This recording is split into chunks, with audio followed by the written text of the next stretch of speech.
Very good morning, everyone. In today's lecture, we are going to understand the applications of resonance effect. Okay, यही पढ़ रहे थे ना? Hello, यही पे थे? Anyone can be response to me? Yes, sir. Yes. Okay, I'm audible. Yes. हाँ, Yes, sir. देखो बेटा क्या है application. We are studying about the application of resonance effect and stability of molecules and ion. It is very important because when we are studying various reactions, so structure of molecule is very much important because as per the stability of the intermediate form in the reaction, so that stability of this intermediate is most important because that decide the product, which product is formed. That all depend on the stability of the molecules and ion. Okay, और reactivity भी होती है molecule की, तो reactivity और stability ये correlate होता है। अगर कोई मॉलिक्यूल और आयन अगर स्टेबल, ज्यादा स्टेबल है, स्टेबिलिटी अच्छी है उसकी, तो क्या होगा कि वो रिएक्टिविटी उसकी कम होगी, वो रिएक्शन में स्लोली रिएक्ट होगा या कुछ रिएक्शन में तो वो पार्टिसिपेट भी नहीं करेगा। ओके, सो दैट्स व्हाई इस वजह से जो रेजोनेंस इफेक्ट है ये काफी इंपॉर्टेंट होता है when we are going to explain the stability of molecules and ion. You can see here there are two example is given. First example 1,3-butadiene ion is there and इसमें हम देखेंगे कि यहाँ पे जो मॉलिक्यूल हमें दिख रहा है, इस मॉलिक्यूल में ये जो इसका स्ट्रक्चर है, ये वाला स्ट्रक्चर और ये वाला एक ही जैसा स्ट्रक्चर है। They are equilibrium in between two this structure, but ये जो स्ट्रक्चर स्लाइड चल नहीं रहा है सर। कन्वर्ट हो रहा है। हेलो हेलो सर, स्लाइड अटक गया फिर से। स्लाइड नहीं दिख रही है क्या? No sir. 1 minute, No, sir. 1 minute फिर से शेयर करता हूँ। अभी बोलो।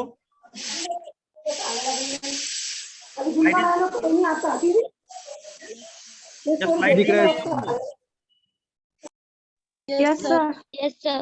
ओके ओके ओके, तो शुरू करूं मैं? बीच में आवाज आ रहा है किसी का तो प्लीज म्यूट योर माइक। तो यहाँ पे जो है ना, ये दो स्ट्रक्चर हमें दिख रहे हैं। स्टेबिलिटी ऑफ मॉलिक्यूल और आयन को हम एक्सप्लेन करेंगे। तो यहाँ पे ये वाला मॉलिक्यूल है और ये वाला मॉलिक्यूल है, ये आयन है। अब यहाँ पे जो है ये जो डबल बॉन्ड था, इस डबल बॉन्ड का डीलोकलाइजेशन हुआ इधर और ये वाला इस कार्बन पे, तो इस वजह से ये जो स्ट्रक्चर ये कन्वर्ट हुआ ऐसे, है ना, इस तरह से कन्वर्ट हुआ। बट इसमें जो है ये दोनों भी स्टेबल ही है, दोनों ही एक जैसे ही है, दोनों ही ब्यूटेडाइन के ही स्ट्रक्चर है। और ये किस वजह से मिले हमें? ड्यू टू द रेजोनेंस, ये रेजोनेंस की वजह से मिले हैं। बट इसमें जो है ये वाला स्ट्रक्चर जो होता है, ये मेजर कंट्रीब्यूशन दिख रहा है यहाँ में, मेजर कंट्रीब्यूशन, यानी कि ये जो है ये ज्यादा अमाउंट में बनेगा और ये जो है ये माइनर कंट्रीब्यूशन यानी कि कम अमाउंट में हमें बनते हुए दिखाई देगा। अब ये ऐसा क्यों होता है? क्योंकि ये जो स्ट्रक्चर है ये जो न्यूट्रल मॉलिक्यूल है पहली बात तो, और इसमें कंजुगेशन अच्छी तरह से बना हुआ है। और इधर हम अगर देखते हैं तो ये वाला मॉलिक्यूल जो है आयन जो है, इसमें हमें कंजुगेशन जो है यहाँ पे हमें दिख रहा है, बट देयर इज आयन, यहाँ पे क्या है? आयन है। तो आयन की वजह से हम कह सकते हैं कि आयनिक species they are always unstable, they are always unstable. Maybe there is some flexibility in their stability ratio, but they are always unstable. Okay, so ये जो है यहाँ पे हम इसको देख सकते हैं। और दूसरी बात जो पाई बॉन्ड का यहाँ पे डीलोकलाइजेशन हुआ है, इस वजह से हम देख सकते हैं यहाँ पे कि ये जो बॉन्ड लेंथ है इन between two this bond length, okay, ये जो है कार्बन कार्बन सिंगल बॉन्ड हम इसके बीच में जो देख रहे हैं, कार्बन कार्बन सिंगल बॉन्ड, तो ये वाला जो कार्बन कार्बन सिंगल बॉन्ड है इसकी bond length actually 1.51 angstrom unit होना चाहिए था, बट ये इतना नहीं होता है, ये थोड़ी कम हो जाती है। यहाँ पे हम देखते हैं कि 1.48 एंगस्ट्रॉम यूनिट, इतनी ही बॉन्ड लेंथ वहां पे देखने को मिलती है। तो ये क्यों होता है? क्योंकि यहाँ पे हमें रेजोनेंस इफेक्ट देखने को मिलता है, यहाँ पे डीलोकलाइजेशन होता है और इस वजह से ये जो सिंगल बॉन्ड है ना कार्बन कार्बन के बीच में, यहाँ पे देखेंगे तो ये वाला स्ट्रक्चर जो ये क्या इंडिकेट करता है कि ये दो बीच के कार्बन के बीच में डबल बॉन्ड भी फॉर्म होता है कि नहीं। तो ये जो चीजें होती है ये डीलोकलाइजेशन की वजह से जो बॉन्ड लेंथ जो होती है ये वैरी है कि नहीं। तो इस वजह से हम इसको शॉर्टर बॉन्ड लेंथ, जो कि हम सेकंड एप्लीकेशन यहाँ पे देखते हैं कि unexpected bond length in molecule and ion, unexpected है ना। यहाँ पे 151 एंगस्ट्रॉम यूनिट होनी चाहिए थी, बट एक्चुअली कितनी है 1.48 एंगस्ट्रॉम यूनिट। तो ये अनएक्सपेक्टेड बॉन्ड लेंथ है कि नहीं। ये वाली चीज हम यहाँ पे समझ सकते हैं। अब दूसरी चीज यहाँ पे यही पॉइंट को अगर हम कंटिन्यू करते हैं तो यहाँ पे जो ये अमाइन अमाइड है, तो इस अमाइड में हम देखते हैं कि यहाँ पे जो है ये मेजर कंट्रीब्यूशन दे रहा है मॉलिक्यूल, और यहाँ पे जो आयोनिक फॉर्म में हमें दिख रहा है तो ये दे रहा है माइनर कंट्रीब्यूशन। माइनर कंट्रीब्यूशन यानी कि मतलब एक बीकर में अगर हमने ये अमाइड डाल दिया, ये जो है एसिटामाइड, इसको अगर हमने एक बीकर में डाला तो उस बीकर में हमें ये भी प्रोडक्ट देखने को मिलता है और ये भी उसमें हमें देखने को मिलता है। क्योंकि क्या है दोनों भी जो स्ट्रक्चर है, यहाँ पे ये जो एरो दिख रहा है ना, this arrow from two side that indicate there is equilibrium. तो इक्विलिब्रियम की वजह से ये जो है ये अमाइड और ये आयोनिक अमाइड दोनों भी यहाँ पे हमें एग्जिस्ट होते हुए दिखते हैं in the beaker. Okay, but उसमें क्या होता है, एक जो होता है ये मेजर अमाउंट में प्रेजेंट होता है, मेजर कंट्रीब्यूटर। ओके, और सेकंड जो है ये है माइनर कंट्रीब्यूटर, यानी कि कम अमाउंट में वहां पे हमें बनते हुए दिखाई देता है। अब ये क्यों होता है इसको हम स्टडी करेंगे। अब इन दो स्ट्रक्चर को अगर हम देखते हैं तो in first structure you can see here there is a carbon and oxygen double bond, है ना। ये वाला डबल बॉन्ड हमें यहाँ पे देखने को मिल रहा है, ठीक है। और यहाँ पे ये जो है कार्बन ऑक्सीजन सिंगल बॉन्ड हमें देखने को मिल रहा है। ओके, बट एक्चुअली क्या है कि ये जो कार्बन ऑक्सीजन डबल बॉन्ड होता है, ये डबल बॉन्ड ये स्ट्रॉन्गर होता है, यानी कि बॉन्ड लेंथ उसकी छोटी होती है, कम बॉन्ड लेंथ होती है कि नहीं। उसकी बॉन्ड लेंथ जो होती है 1.20 एंगस्ट्रॉम यूनिट के करीब होती है, 1.20 एंगस्ट्रॉम, ठीक है ना। यानी कि ये कार्बन ऑक्सीजन जो डबल बॉन्ड है it's bond length is 1.20 angstrom. Okay, और जो CO बॉन्ड लेंथ होती है ये जो होती है 1.26 एंगस्ट्रॉम, ठीक है। इस तरह से बॉन्ड लेंथ जो है हमें अलग अलग देखने को मिलती है, बट ये जो है ये अनएक्सपेक्टेड है। एक्चुअली क्या होना चाहिए, डबल बॉन्ड होना चाहिए यहाँ पे, क्योंकि इसकी स्टेबिलिटी ज्यादा होती है carbon carbon carbon oxygen double bond की। ओके, बट यहाँ पे जो है due to the delocalisation of lone pair of electron from this nitrogen, ये जिस तरह से डीलोकलाइज हो रहा है इस वजह से हमें ये वाला स्ट्रक्चर बनते हुए दिखाई देता है। तो इसमें जो है कि ये जो नाइट्रोजन और ये वाला कार्बन यहाँ पे हमें डबल बॉन्ड देखने को मिल रहा है, जो कि पहले सिंगल बॉन्ड था, है कि नहीं। तो यहाँ पे ये जो कार्बन ऑक्सीजन डबल बॉन्ड है ये बॉन्ड अब कन्वर्ट हो गया इस तरह से सिंगल बॉन्ड में, है कि नहीं, सिंगल बॉन्ड में कन्वर्ट हुआ। तो ये जो है ये है कार्बन ऑक्सीजन सिंगल बॉन्ड और बॉन्ड लेंथ है 1.26 एंगस्ट्रॉम यूनिट, यानी कि बॉन्ड लेंथ ज्यादा हो गई, है कि नहीं। तो बॉन्ड लेंथ ज्यादा होती है तो बॉन्ड लेंथ वीकर होती है ना। मतलब वो बॉन्ड जो है वो वीकर हो जाता है, इजीली ब्रेक डाउन हो सकता है। बट जब बॉन्ड लेंथ छोटी होती है तो बॉन्ड जो है वो स्ट्रॉन्गर हो जाता है, ठीक है। तो इसमें जो है कि ये वाला मॉलिक्यूल जो मेजर कंट्रीब्यूशन दे रहा है तो ये ज्यादा स्टेबिलिटी बेयर करता है, ये ज्यादा स्टेबल होता है, और ये जो होता है कंपैरेटिवली लेस स्टेबल होता है, ठीक है। तो दो चीजें हम यहाँ पे एक्सप्लेन कर रहे हैं कि stability of molecule and ion and unexpected bond length in the molecule and ion. Okay, तो ये दो चीजें हमें यहाँ पे समझनी है। The next is the acidity of phenol and basicity of amine can be explained. Okay, and one another application is there. Application is this one. Okay, this is the mechanism of reaction. Okay, means this another two application of resonance effect. Acidity of phenol and the basicity of amine. Acidity of phenol is there, so means that phenol is act as an acid. Okay, it act as an acid, है कि नहीं। तो ये phenol जो है ये acidic होता है और मैडम प्लीज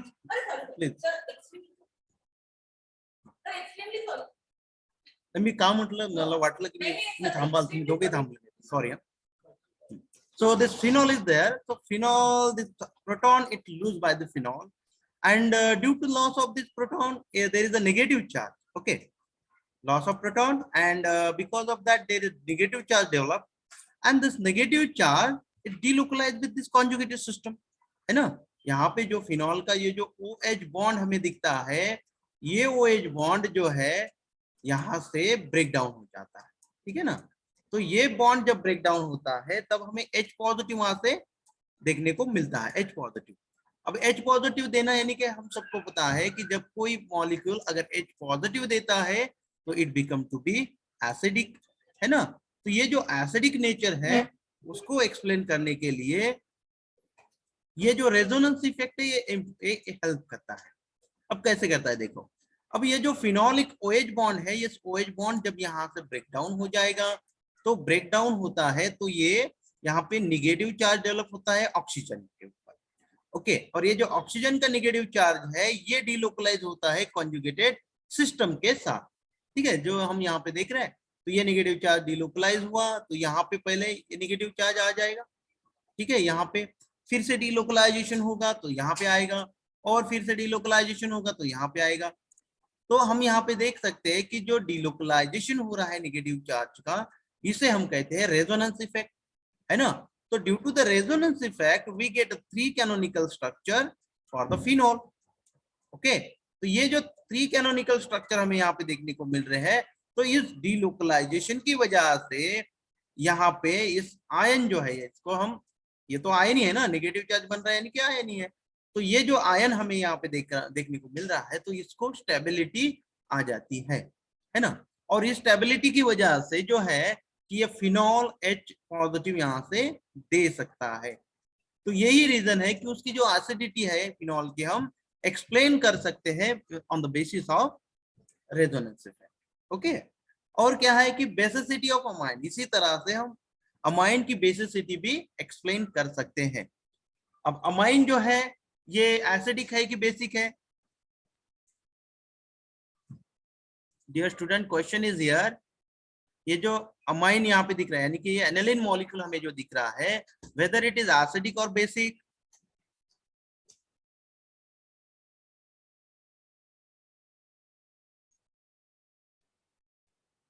मेरी आवाज आ रही है आप लोगों को?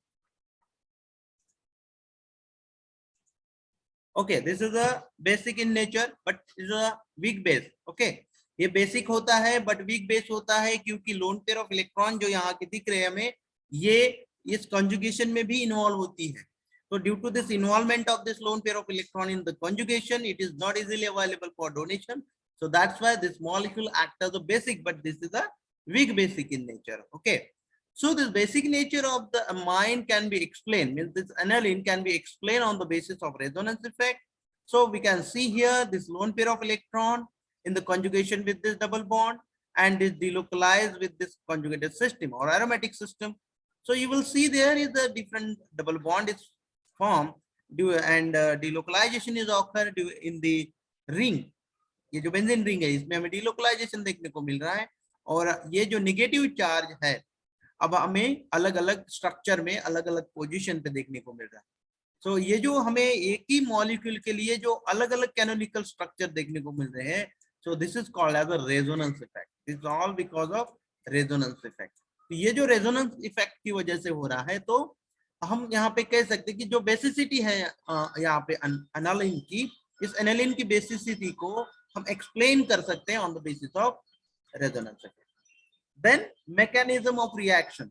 अब मैकेनिज्म ऑफ रिएक्शन यही जो हम यहाँ पे स्टडी किए हैं, इसमें ये जो हम देख रहे हैं कि हर स्टेप को यहाँ पे रिप्रेजेंटेशन कर रहे हैं, उसको दिखा रहे हैं कि किस तरह से इस मैकेनिज्म में पूरी प्रोसेस में एक एक स्टेप हो गई है।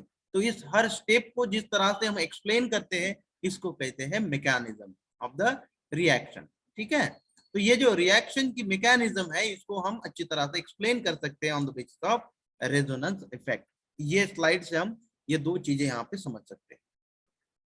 The next concept is hyperconjugation, ठीक है।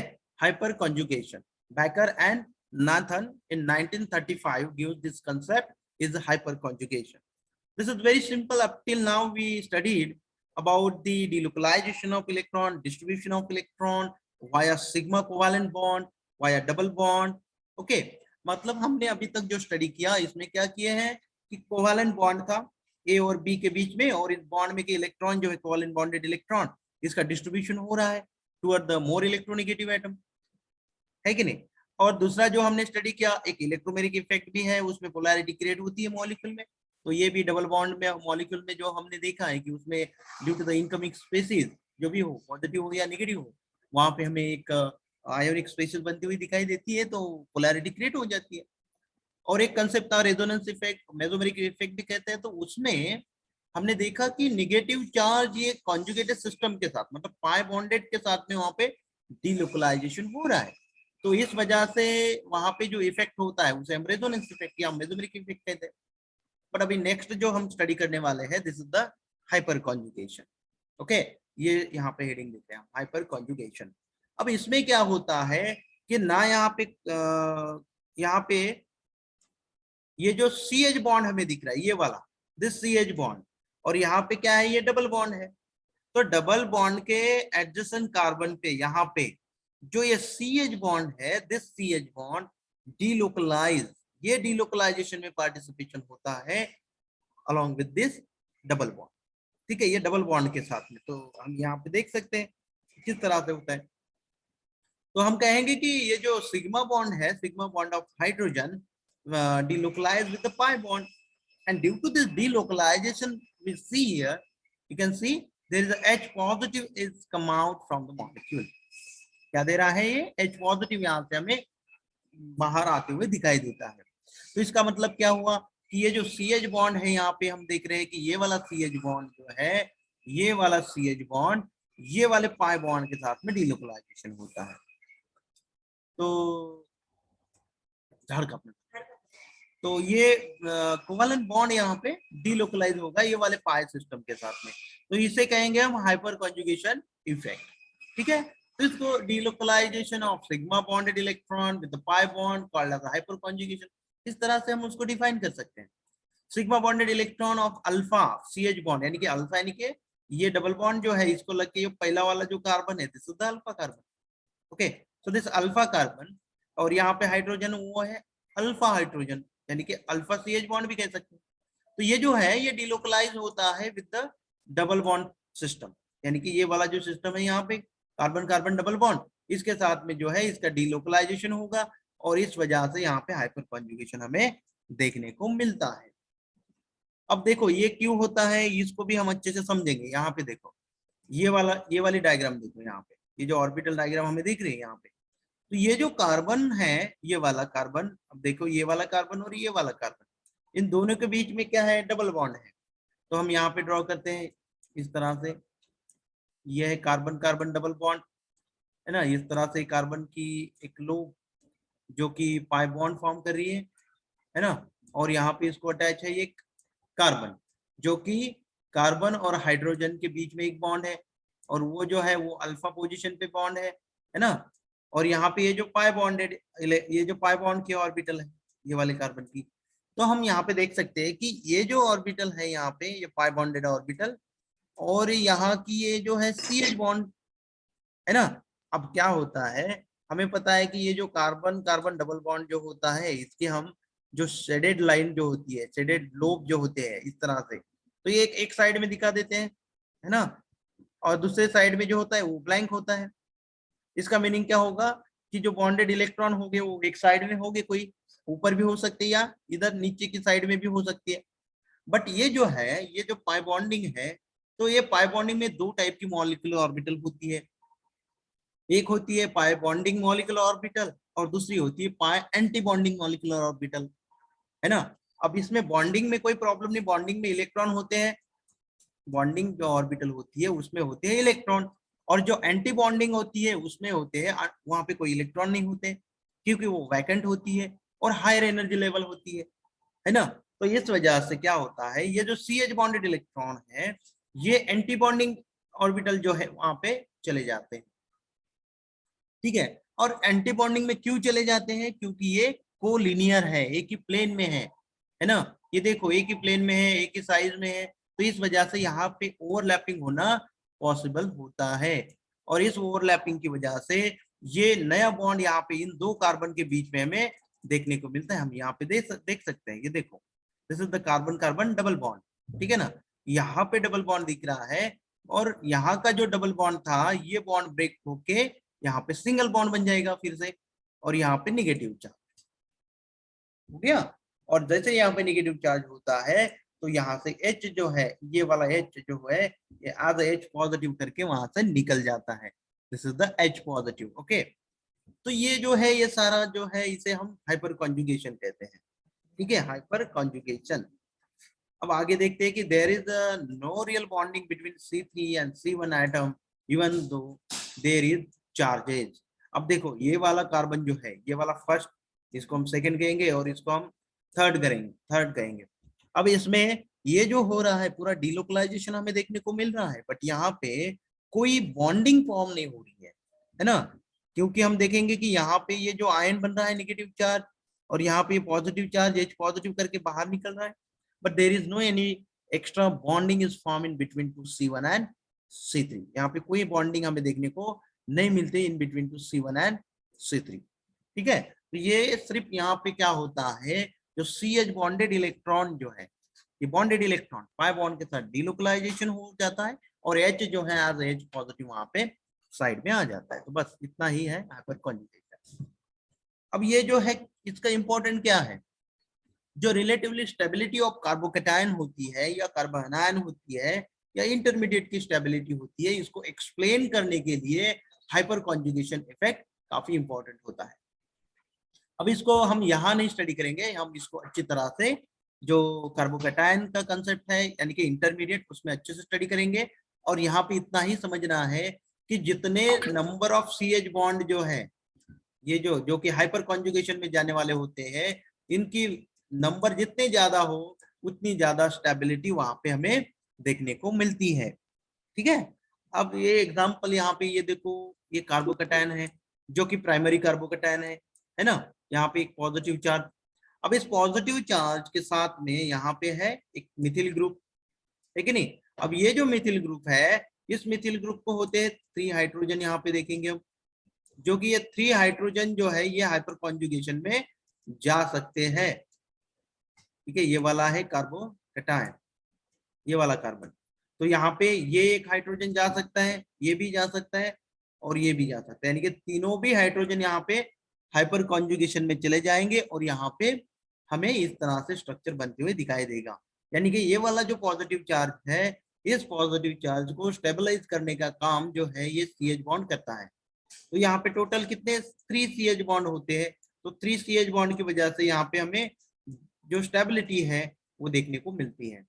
ठीक है, बट जब हम सेकेंडरी यहाँ पे जो कार्बोकैटायन है उसे हम अगर देखते हैं यहाँ पे, तो हम देखेंगे कि ये सेंटर में जो कार्बन है यहाँ पे पॉजिटिव चार्ज है ना, सेंटर में ये पॉजिटिव चार्ज, और इसको लग के एक कार्बन और इसको लग के एक कार्बन, और दोनों कार्बन पे 3-3 हाइड्रोजन होते हैं, है ना, क्योंकि ये जो है ये टर्मिनल कार्बन है और यहाँ पे जो होता है CH3, यानी कि ये sp3 हाइब्रिडाइज में है, तो यहाँ पे हम देखेंगे कि ये CH3 है।